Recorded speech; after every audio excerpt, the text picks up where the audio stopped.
নতুন স্ত্রীকে নিয়ে টেবিলে খেতে বসেছি। টেবিলে আরো আছে বাবা, মা, ভাই, বোন। স্ত্রী সবার প্লেটে খাবার তুলে দিল। খানিক পর আমি সবার প্লেটে মাছ তুলে দিতে লাগলাম। বাবা, মা, ভাই, বোনের প্লেটে মাছ তুলে দেওয়ার সময় কোনো সমস্যা হলো না, কিন্তু স্ত্রীর প্লেটে যে মাছ দিলাম দেখলাম কলেজ পড়ুয়া ছোট বোনটা ফিক করে হেসে দিল। ভার্সিটি পড়ুয়া ছোট ভাইটাও মুচকি হাসলো। বাবার চেহারায় অস্বস্তি ফুটে উঠল। মা তীক্ষ্ণ চোখে আমার দিকে তাকালো, আর স্ত্রী বিব্রত হয়ে পড়ল। খাওয়া শেষে রুমে এসে স্ত্রী বলল, বাসার মানুষদের সামনে তুমি কখনো আমার প্লেটে খাবার তুলে দিবে না। অবাক হয়ে বললাম, তুমি সবার সামনে আমার প্লেটে খাবার তুলে দিতে পারবে, সেটাতে কোনো সমস্যা হবে না, আর আমি দিলে সমস্যা হবে, এটা কেমন নিয়ম? স্ত্রী বলল, আমাদের সমাজের এটাই নিয়ম, দয়া করে সবার সামনে আমাকে আর বিব্রত করো না। আড়ালে এসব নিয়ে হাসাহাসি হয়, মন কষাকষি হয়। পরদিন খাওয়ার টেবিলে ইচ্ছে থাকা সত্ত্বেও স্ত্রীর প্লেটে খাবার তুলে দিলাম না। তবে স্ত্রী যখন সবার প্লেটে খাবার দেওয়ার পর আমার প্লেটে খাবার দিচ্ছিল, আমি তখন স্ত্রীকে বললাম, আমাকে দিতে হবে না, আমি নিজে নিতে পারবো, তুমি নাও। সঙ্গে সঙ্গে দেখলাম ছোট বোনটা আবারও ফিক করে হেসে দিল। ছোট ভাইটাও মুচকি হাসলো। বাবার চেহারায় আবারও অস্বস্তি দেখা দিল। মায়ের চোখ আবারও হয়ে উঠল তীক্ষ্ণ, আর স্ত্রী হয়ে গেল আবারও বিব্রত। খাওয়া শেষে রুমে এসে স্ত্রী কিছু বলার আগেই বললাম, কথা দিচ্ছি খাওয়ার টেবিলে তোমাকে আর কিছু বলবো না, তোমাকে আর বিব্রত করব না। স্ত্রী বলল, তুমি আমার প্লেটে খাবার তুলে দিচ্ছ, আমাকে খাবার নিতে বলছো, এতে আমি খুশি হই, কিন্তু আমাদের সমাজের নিয়ম হলো স্ত্রী স্বামীর সেবা করবে। এর উল্টো হলে শুরু হয়ে যাবে হাসাহাসি বদনাম। পরদিন থেকে স্ত্রীর প্লেটে খাবার তুলে দেওয়া কিংবা স্ত্রীকে খাবার নিতে বলা বন্ধ করে দিলাম। এতে অন্যদের হাসাহাসি, অস্বস্তি, তীক্ষ্ণ দৃষ্টিও বন্ধ হয়ে গেল, কিন্তু আমার মনটা খারাপ হয়ে গেল। আমি তখন এর সমাধানের চেষ্টা করতে লাগলাম। ভেবে দেখলাম সমাধানের পথ দুটো। এক, বাবা, মা, ভাই বোনের সাথে না খেয়ে নিজের রুমের ভিতর স্ত্রীকে নিয়ে খেতে হবে। দুই, আলাদা বাসা নিয়ে স্ত্রীকে নিয়ে থাকতে হবে। বাবা মার সাথে থেকে প্রথমটা করা সম্ভব নয়। এটা করলে আমি আর স্ত্রী দুজনেই প্রশ্নবিদ্ধ হব। একমাত্র পথ হলো আলাদা হয়ে যাওয়া। রাতে স্ত্রীকে বললাম আলাদা হয়ে যাওয়ার বিষয়টা। স্ত্রী শুনে নাকচ করে দিল। বলল, মা আমাকে পছন্দ করে বউ করে এনেছেন, মাকে ফেলে অন্য কোথাও যেতে পারবো না, মাকে যদি রাজি করাতে পারি তাহলে যাবে। স্ত্রী বলল, সামান্য একটা ব্যাপারের জন্য আলাদা হয়ে যাব? এটা সামান্য ব্যাপার না, দেখবে এরপর আরো বহু সমস্যা তৈরি হবে। স্ত্রীকে আর কিছু বলার সুযোগ না দিয়ে রুম থেকে বেরিয়ে মায়ের রুমে গেলাম।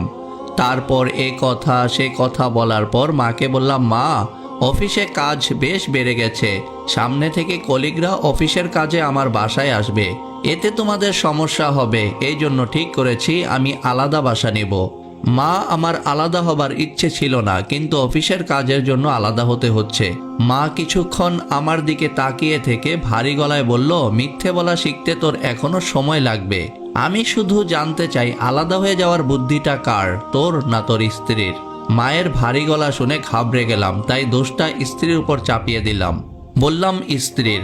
ওই মুহূর্তে থেকে মা আমার স্ত্রীর সাথে কথা বলা বন্ধ করে দিল। স্ত্রী রান্না করা খাবার খায় না, নিজে রান্না করে খায়। স্ত্রী পরিষ্কার বুঝতে পারলো মা কোনো কারণে তার উপর অসন্তুষ্ট হয়েছে, কিন্তু কি কারণে অসন্তুষ্ট হয়েছে তা বুঝতে পারলো না। বেচারি বিনা দোষে কষ্ট পেতে লাগলো এবং নীরবে চোখের পানি ফেলতে লাগলো। তার খাওয়া দাওয়াও বন্ধ হয়ে গেল। স্ত্রীর কষ্ট সহ্য করতে না পেরে একদিন মাকে বলে দিলাম, আলাদা হয়ে যাওয়ার বুদ্ধিটা স্ত্রীর ছিল না, আমার ছিল। স্ত্রী বরঞ্চ আলাদা হয়ে যাওয়ার কথা শুনে না করে দিয়েছিল। মা এই কথা শোনার পর ঠাস করে আমার গালে একটা চড় মারলো এবং বলল, তোর আহাম্মকির জন্য আমিও কষ্ট পেলাম, মেয়েটাও কষ্ট পেল। এই বলে মা আমার রুমে গেল এবং স্ত্রীকে পুরো ব্যাপারটা বলে বলল, আহাম্মকটার জন্য আমরা শুধু শুধু কষ্ট পেলাম, এসো আমরা মা মেয়ে একসাথে খাবো। মা এবং স্ত্রীর একসাথে খাওয়ার দৃশ্যটি দেখে এত ভালো লাগলো যে চর খাওয়ার কষ্টটা ভুলে গেলাম। রাতে ঘুমানোর সময় আনন্দ নিয়ে স্ত্রীকে বললাম, এখন থেকে তো বাসার মানুষদের সামনে তোমার প্লেটে খাবার তুলে দিতে পারবো, তাই না? স্ত্রী বলল, না। না শুনে মনটা বিষণ্ণ হয়ে গেল। কি করে সমাজের এই নিয়মটা ভাঙবো বুঝতে পারলাম না। প্রতিদিন সবাই মিলে খেতে বসতাম, স্ত্রী সবার প্লেটে খাবার তুলে দিত। এক সময় আমিও সবার প্লেটে খাবার তুলে দিতাম, শুধু স্ত্রীকে ছাড়া। স্ত্রীকে রেখে বাকিদের খাবার দিতে কি যে খারাপ লাগতো। একদিন খাবার টেবিলে একটা অপ্রত্যাশিত ঘটনা ঘটে গেল, আর তাতেই সম্ভব হলো সমাজের নিয়মটা ভাঙা। বাবা সেদিন সবার সামনে আচমকা এক টুকরো মাংস মায়ের প্লেটে তুলে দিল। আমার জীবদ্দশায় বাবাকে কোনোদিন মায়ের প্লেটে খাবার তুলে দিতে দেখিনি। স্বাভাবিক কারণে মা তাই ধাক্কার মতো খেয়ে বাবার দিকে তাকালো। মায়ের চেহারার দিকে তাকিয়ে আমাদের খাওয়া থেমে গেল। মা কি বলে শোনার জন্য আমরা অপেক্ষা করতে লাগলাম। অবশেষে মা মুখ খুলল, বেদনার্ত কণ্ঠে বাবাকে বলল, গত 33 বছর সংসার জীবনে আমি শুধু তোমার প্লেটে খাবার তুলে দিলাম, তুমি একদিনের জন্য আমার প্লেটে খাবার তুলে দিলে না, এজন্য আমাকে 33 বছর অপেক্ষা করতে হলো। বলতে বলতে মার চোখে পানি চলে এলো। বেশ কিছু সময় কেউ কোনো কথা বলল না। এক সময় বাবা মায়ের ভেজা চোখের দিকে তাকিয়ে নীরবতা ভেঙে সবার উদ্দেশ্যে বলল, স্ত্রী স্বামীর প্লেটে খাবার তুলে দিলে কেউ কিছু মনে করে না, কারণ ওটা স্বাভাবিক ঘটনা।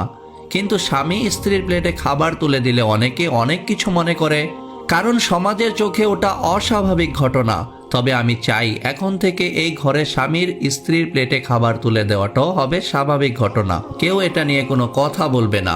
তারপর অপরাধী এবং অনুতপ্ত স্বরে আমাকে বলল, তোর মা 33 বছর ধরে যে দুঃখ পেয়েছে, আমি চাই না বৌমাও 33 বছর ধরে সেই দুঃখ পাক।